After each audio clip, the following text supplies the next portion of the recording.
షర్మిల మాటలు ఎవడ పట్టించుకుంటాడు?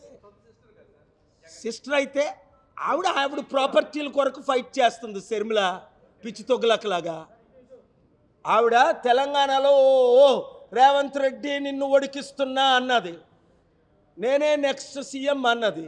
అరే ప్యాకేజ్ స్టార్ మొత్తం ప్యాకేజ్ క్లోజ్ చేసుకొని వచ్చేస్తుంది అన్నాను. నేను చెప్పింది 100 సార్లు మీరు విన్నారు, 1000 సార్లు విన్నారు. ఆవిడ ప్యాకేజ్ స్టార్ అని క్లోజ్ అయిపోయింది చాప్టర్. కానీ జగన్ది తప్పే.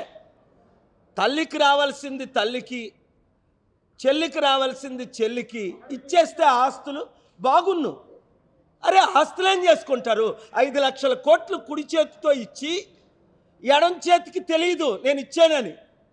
2 747లో దిగినప్పుడు ఒక ప్రెస్ మీట్ పెట్టలేదు.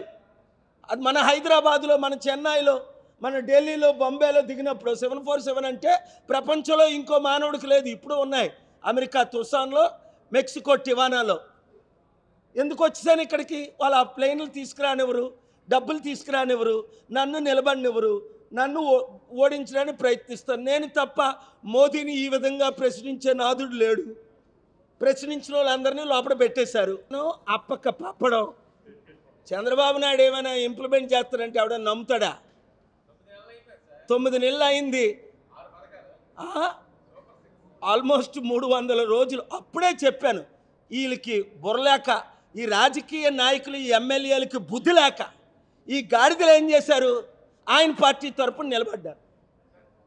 అదే ప్రజాశాంతి పార్టీ తరపున నిలబడితే పంపు పెట్టి 5 లక్షల కోట్లు అధికారం లేకుండా తెచ్చినోడిని 50 లక్షల కోట్లు తేలేనా? ఇప్పుడైనా 2 తెలుగు రాష్ట్రాల్లో గ్రామ స్థాయిలో ప్రజాశాంతి పార్టీ తరపున పోటీ చేయండి. మనల్ని అడిగినోడు లేడు, మనల్ని అడ్డునోడు లేడు. కమాన్, లెట్స్ కంటెస్ట్. ఇప్పుడైనా సరే అపోజిషన్ వారందరిని రమ్మనండి, కలిసి పోరాడదాం, రాష్ట్రాన్ని కాపాడదాం, రాష్ట్రాన్ని బాగు చేద్దాం.